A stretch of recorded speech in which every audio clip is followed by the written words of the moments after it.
La Rinconada, tempat berpenghuni di dunia yang paling dekat dengan langit, di mana orang-orang hidup di atas awan. Pada ketinggian ekstrim di 5.100 meter, lapisan atmosfernya sangat tipis dan penduduk setempat hidup dengan kadar oksigen yang hanya 50% dari biasanya. Tubuh mereka telah berevolusi untuk memproduksi sel darah 2 kali lebih banyak daripada kita. Di tanah yang tandus ini, tidak ada satu pohon pun yang dapat bertahan hidup karena tekanan udara yang rendah. Kota di pegunungan Andes Peru ini bahkan lebih tinggi 300 meter dari Mont Blanc, puncak tertinggi di pegunungan Alpen Eropa. Jauh berbeda dari dunia modern, ini tempat di mana kriminalitas dan bahaya selalu mengintai. Orang-orang datang ke negeri yang keras ini hanya untuk satu alasan, emas. Sekitar 50.000 orang tinggal di sini di antara tumpukan sampah. Semuanya memimpikan kekayaan. Kami dalam perjalanan menjelajahi kehidupan di pemukiman tertinggi di dunia. Berhenti dulu, berhenti. Ya, berhenti. Ya, berhenti. Tolong beri aku tabung oksigen. Tolong, mendaki ketinggian di atas 2000 meter dalam sehari dapat memicu mabuk ketinggian bagi seseorang yang terbiasa dengan permukaan laut. Namun hingga saat ini kita telah berada pada ketinggian ganda tersebut. Sakit kepala, pusing, mual adalah gejala awal. Diikuti batuk yang dapat menyebabkan sesak napas. Bantuan darurat sangatlah penting ketika mengalami mabuk ketinggian yang terlalu drastis, yang menyebabkan penumpukan cairan di paru-paru. Pada dataran tinggi, tubuh kehilangan air 2 kali lebih banyak melalui pernapasan. Maka penting untuk tetap terhidrasi. Look at the elevation here, friends. Jadi gunung itu setinggi awan itu. Kita akan pergi ke atas awan. Jangan khawatirkan kami. Kami baik-baik saja. Kami akan menghirup ini saat ketinggian meningkat. Tidak ada yang terjadi pada orang-orang dari sini. Mereka telah beradaptasi terhadap situasi ini. Lapisan atmosfer semakin tipis dan semakin sulit menghirup oksigen. Tapi kami pasti akan terbiasa. Tempat yang kami tuju adalah kota pertambangan. Bahan kimia mematikan seperti sianida dan merkuri yang digunakan dalam pengolahan emas telah mencemari tanah dan air pertanian di pemukiman itu. Sebelum memulai perjalanan, kami juga mengemas banyak makanan dan air minum bersih. We're born here. We are adapted to this elevation. Tingkat oksigen normal dalam darah harus berkisar antara 95 dan 100%. Di bawah 80% organ vital akan terkena dampak negatif. Aku mencoba menormalkan saturasi oksigenku yang saat ini di level 72%. Namun ini solusi sementara karena kami akan terus naik setiap menitnya. Kota ini benar-benar dikelilingi oleh bertonton sampah yang membentang bermil-mil. Alam telah memberi tempat pada tumpukan sampah. Saat kami tiba, seketika bau yang menyengat menyerangku. Kami telah tiba di hotel kami di La Rinconada. Pemandu kami sedang menyiapkan tabung oksigen untuk kami. Apa nama hotel ini? Cielo means sky. You use the oxygen tank for 5 minutes first, and after a little break, and another 5 minutes. You need time. Rest a little bit to adapt your body to this elevation. Saat aku keluar mobil, aku merasa pusing. Rasanya seperti mau jatuh. Very normal. Kriminalitas, terutama penusukan dan pencurian cukup umum di sini. Karena warga lokal biasanya menyimpan uang tunai dan emas mereka karena tidak ada bank di sini. Kami bekerja sama dengan 2 polisi untuk menjaga kami. Mereka adalah polisi yang menyamar dan akan mengikuti kami kemanapun kami pergi. Halo, Marco mengarahkan kami untuk mencari daun coca karena dia berpendapat itu adalah obat untuk menghilangkan mabuk ketinggian, kebiasaan tradisional di sini. And also coca leaves, coca leaves. Aku pikir mereka mengkonsumsi ini untuk menghilangkan mabuk ketinggian. Mereka mengunyah 3 atau 4 daun di mulutnya. Daun yang ilegal di sebagian besar negara ini menghasilkan semacam efek mati rasa yang membantu penggunanya rileks. It's good for almost everything. Mungkin salah satu petugas polisi bisa membawa ini. Kami akhiri hari yang sibuk dan melelahkan dan menjelajahi kota keesokan harinya. Kami berada di pusat La Rinconada saat matahari terbit. Petugas polisi di sisi kami. Lingkungan penuh dengan kafe lokal, pasar dan orang-orang. Meski baru bangun, badan terasa letih sekali. Seperti tidak istirahat berhari-hari. Berjalan terasa sulit disertai pusing dan mual. Udara kering membuatku sakit tenggorokan dan bibir pecah-pecah.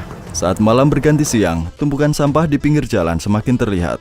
Meski sekarang musim panas dan kita dekat daerah tropis, namun tanahnya beku. Di tempat ini, suhu malamnya turun hingga minus 10 derajat Celcius. Masyarakat tinggal di gubuk seng tanpa listrik atau pemanas. Tidak ada dapur atau kamar mandi di rumah-rumah ini. Dan ribuan orang harus menggunakan toilet umum dan kamar mandi yang sama untuk kebutuhan pribadi mereka. Seperti jaring yang menutupi kota, selang-selang ini mengalirkan air dari gletser di atas ke tengah. Hampir tidak ada orang yang kita temui di sini berasal dari tempat ini. Sebagian besar datang dari daerah lain di Peru dengan impian mencari kekayaan melalui pertambangan. Harga emas meningkat 6 kali lipat antara tahun 2001 dan 2012 dan menyebabkan ledakan populasi di wilayah itu. Namun kondisinya sangat buruk bagi 50.000 orang yang tinggal di sini.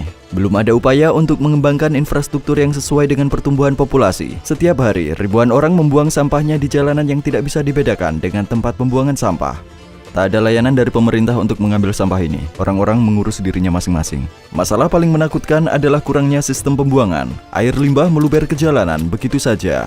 Lapangan sepak bola ini tidak terbuat dari rumput asli, semuanya buatan. Karena pohon dan tumbuhan lain tidak dapat bertahan hidup pada ketinggian tersebut. Kota ini terletak di sekitar gunung yang disebut La Bella Dormiente, yang berarti Sleeping Beauty. Can you see here the face and the body? It's a lady, she's sleeping here. The shape of the mountain. Kota ini menyatu dengan langit dengan struktur abu-abunya yang kacau. Setiap pagi, para pekerja berjalan berkilo-kilometer menanjak untuk mencapai tambang, dipenuhi dengan gas berbahaya. Kondisi kerja di dalam terowongan ini sangatlah sulit. La Rinconada juga disebut The Devil Paradise. Ini karena kota ini dikuasai oleh perusahaan ilegal yang mengendalikan pertambangan. Ada tanda dekat terowongan yang memerintahkan untuk menembak mereka yang masuk tanpa izin. Apapun peringatannya, kami bertekad untuk masuk ke dalam terowongan tambang ini. Well, we'll try to see how they work. Our friends, they said, probably we can get very close. Can you see the lady there? Wanita? Yeah, she's a lady up there. Mereka mengumpulkan sisa-sisa. Yes. Wanita dilarang bekerja di pertambangan. Menurut kepercayaan warga lokal, Sleeping Beauty menjadi cemburu dan membawa bencana seperti gempa bumi jika seorang wanita menyentuh emasnya. Mereka mencari nafkah dengan mencari emas di batuan sisa yang dibuang di luar tambang. Anak-anak yang mencari emas di gunung dapat dengan mudah dikenali dari bekas radang dingin di pipi mereka. Sebagai orang asing dengan kamera, kami menarik banyak perhatian. Maka aku menyerahkan ponselku pada Marco untuk mengambil video dalam terowongan. Patung-patung dekat lokasi penambangan yang dihiasi dengan bunga kering, buah-buahan dan botol alkohol ini melambangkan dewa gunung. Penambang datang ke sini untuk berdoa memohon perlindungan dari kecelakaan dan keberhasilan mencari emas. Di sini, insiden seperti ledakan atap yang ambruk dan keracunan gas terjadi sekitar 25 kali lebih sering dibandingkan negara-negara maju. Jika seorang penambang meninggal, perusahaan membayar sekitar $600 sebagai kompensasi. Konsep gaji tetap tidak ada di La Rinconada. Penambang bekerja di bawah sistem perburuan ilegal kuno yang disebut Cachorreo. Mereka bekerja di perusahaan tanpa dibayar selama sebulan penuh dan kemudian mendapat 1 hari bekerja untuk diri mereka sendiri, membawa pulang emas yang mereka temukan sebagai gaji pada hari itu. Bergantung keberhasilan hari Cachorreo, mereka mungkin mendapat penghasilan yang besar atau bisa jadi tidak dibayar. Jadi secara teori pendapatan mereka ditentukan oleh keberuntungan. Namun penambang mencoba meminimalkan ketidakpastian ini dengan mengantongi batu yang tampak bagus atau menyembunyikannya di suatu tempat di hari Cachorreo. Kadar oksigenku sekarang di angka 65%, jauh di bawah normal 95 hingga 100%. Jadi aku bernapas sangat cepat dan detak jantungku lebih dari 120, padahal seharusnya antara 80 dan 100. Saat ini seorang warga lokal sedang memeriksa kadar oksigennya. Hasil miliknya jauh lebih baik dari saya. Oksigen 82% dan detak jantung 97 ppm. Aku tidak tahan lagi. Aku akan kembali ke hotel untuk mengambil oksigen. Aku memakai mantelku agar tetap hangat karena tidak ada pemanas. Sekarang kita akan menunggu beberapa jam untuk menjelajahi kehidupan malam kota yang berbahaya dan berbicara dengan beberapa penambang. Saat aku istirahat, kamu harus tahu harga sebenarnya dari emas tersebut. Setiap cincin yang mengandung 8 gram emas menghasilkan sekitar 20 ton limbah selama produksi. Di puncak gunung, terbentuklah danau asam tambang karena bebatuan yang diekstraksi dengan emas. Batuan ini yang kaya akan besi sulfat teroksidasi ketika bersentuhan dengan air dan udara, menghasilkan warna merah tua. Masyarakat yang tinggal di tepi sungai bercocok tanam dan memelihara hewan dengan air yang terkontaminasi merkuri dan sianida. Umur rata-rata penduduk lokal di sini hanyalah 35 tahun, namun bahan kimia bukanlah satu-satunya alasan. Pada ketinggian ini, setiap hembusan napas mengandung oksigen sekitar 50% lebih sedikit dibandingkan permukaan laut. Oleh karena itu, darah penduduk La Rinconada 2 kali lebih padat dibandingkan rata-rata orang, sehingga berpotensi menyebabkan penyumbatan pembuluh darah dan berakibat fatal. Setelah hari yang berat, para penambang bergegas ke pusat kota. Listrik hanya tersedia di beberapa jalan di sini, sehingga sisanya berada dalam kegelapan. Semua penambang ada di sini. Mereka berbelanja dan bersosialisasi satu sama lain. Kios-kios dan toko-toko kecil di mana-mana menjual segalanya: street food, pakaian, perabotan rumah tangga, apapun. Anak-anak bermain di luar dengan energi yang tiada habisnya hingga larut malam. Oh, los argentinos. Berapa umurnya? ¿Solamente colegio primaria y secundaria? ¿Cuán grande es la escuela? No tan grande. ¿Y hay superior? Superior no hay. After they need to move to Puno o Juliaca to study. Bagaimana jika mereka tidak pindah? Apakah mereka mulai bekerja di pertambangan? Yes. Seperti yang Anda lihat, orang-orang datang ke sini untuk menukarkan kepingan emas mereka dengan solis. Kami berada di kantor pertukaran lain. Untuk mencegah perampok dan penyerang, mereka memasang jeruji besi di depan konter. Sekarang kita akan melihat bagaimana mereka mengkonversi emas. Sebentar. Bernafas dulu kawan. Biji yang Anda lihat adalah hasil kerja keras seorang pekerja sepanjang bulan. Saat ini emas berada dalam amalgam dengan merkuri dan pemanasan akan dilakukan dengan obor tiup untuk memisahkan kedua logamnya. Untuk setiap gram emas, sekitar 2 gram merkuri menguap dan bercampur ke atmosfer. Apa bagian tersulit dalam melakukan pekerjaan ini? Transportar el material. Because remember, there are many bad people or robbers, and it's not really safe to transport.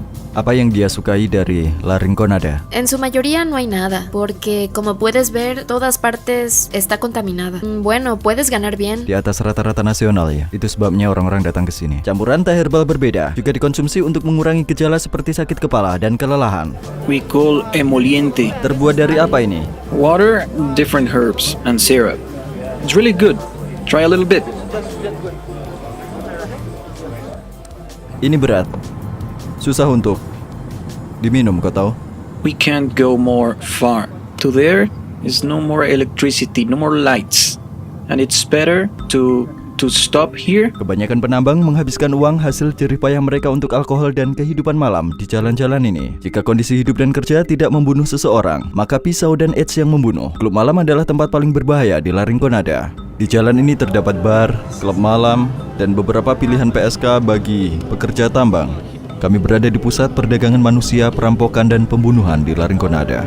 If you look there, you can see the lady. There are many people trying to buy a rose for the ladies here. Menurut polisi Puno, sekitar 2.500 gadis di bawah umur dieksploitasi di tempat-tempat yang baru saja kami lewati. Kota ini hanya memiliki 1 kantor polisi dan pemerintahan Peru tidak melakukan upaya apapun untuk memberantas kejahatan ini. Adakah penjara di sini? No. We call calabozo. There is like a place, a very small place. Tidak ada rumah sakit di kota ini kan? There is a tiny, very tiny clinic. Maybe 2, 3, 4 rooms max. Kami sekarang bertemu seorang penambang yang 12 tahun bekerja di La Rinconada. Dia juga memiliki satu-satunya gym di kota itu. Setelah seharian melakukan pekerjaan fisik yang intens, penambang terus berkeringat. Ramiro adalah sedikit penambang yang beruntung. Berapa jumlah emas terbesar yang pernah Anda temukan dalam gram? 200 gramos. Oh wow, he found 300 grams in one piece. This is a lot of gold. Apakah kamu sudah menikah? Sí, tenemos 3 niños. Están en la universidad. Apakah kamu menyarankan anakmu untuk kerja di pertambangan? No, porque es muy peligroso. Bagaimana ketinggian mempengaruhi tubuhmu? Iya loh, walaupun saya dari Puno, saya punya masalah itu. Sí, mira, a pesar de que yo soy de Piuno, tenía ese problema. Así que venir aquí a 5.000 metros sobre el nivel del mar empieza a ser un reto. Problemas digestivos primeros, 3 días de sufrimiento. Después de 3 días el metabolismo empieza a adaptarse. Berapa banyak uang yang dihasilkan para pekerja tambang? Varía, a veces sube, baja y sube. Aquí uno ganaría más o menos alrededor de 2.000 soles peruanos, un poco más. Tanganmu sangat terpengaruh karena bekerja di pertambangan. Me golpeé accidentalmente con una roca mientras intentaba separar el mineral del oro. Entonces estás usando una piedra para aplastar y de repente ¡bam! Heridas, especialmente en este lado cuando estás aplastando. Apakah ada pekerja tambang yang meninggal dunia? Es muy constante. La mina, dicen muchos, es para hombres fuertes. No se refieren a la fuerza en tamaño muscular. Principalmente se trata de fuerza mental, de dominar, resistir teniendo en cuenta la altura. No es tan fácil. Estamos a 5.000 metros sobre el nivel del mar. Meskipun impian untuk datang ke La Rinconada dan menemukan biji emas dalam jumlah besar mungkin menarik dari luar, sebagian besar penambang dan keluarga mereka tidak pernah mencapai kenyamanan finansial yang mereka idamkan. Pemerintah Peru selama bertahun-tahun bungkam mengenai operasi ilegal di tambang emas dan pelecehan terhadap pekerja. Terlepas dari semua kondisi ini, masyarakat terus mencari peluang untuk mendapatkan kehidupan yang lebih baik di pemukiman tertinggi di dunia. Saat kita selesai di sini, hanya pengingat bahwa semua video saya sekarang berada di satu saluran. Video terbaru saya adalah di mana saya merekam di pulau yang berpopulasi paling padat di dunia, Santa Cruz del Islote, di area yang hanya sedikit lebih besar dari lapangan sepak bola. 816 orang tinggal berdekatan. Pulau ini begitu penuh sehingga pria itu melakukan rutinitas olahraga hariannya di dekat kotoran anjing, dan hidup yang kacau di sini menciptakan adaptasi baru. Sejak kami tiba di pulau ini, kami terus-menerus bertemu dengan manusia kemanapun kami pergi. Orang-orang keluar dari setiap penjuru. Mustahil sendirian di jalan yang padat ini. Rumah-rumah di sini menceritakan kisah pulau ini. Ayo, masuk ke dalam sekarang. Bolehkah kami melihat ke dalam rumah Anda? Ini adalah ruangan rata-rata rumah biasa. Anda akan terkejut saat Anda melihat bagaimana orang lain hidup. Klik di sini untuk menonton video baru saya. Saat Anda menonton, jangan lupa untuk berlangganan ke saluran baru saya untuk lebih banyak konten. Sampai jumpa di sana untuk perjalanan hebat kami berikutnya.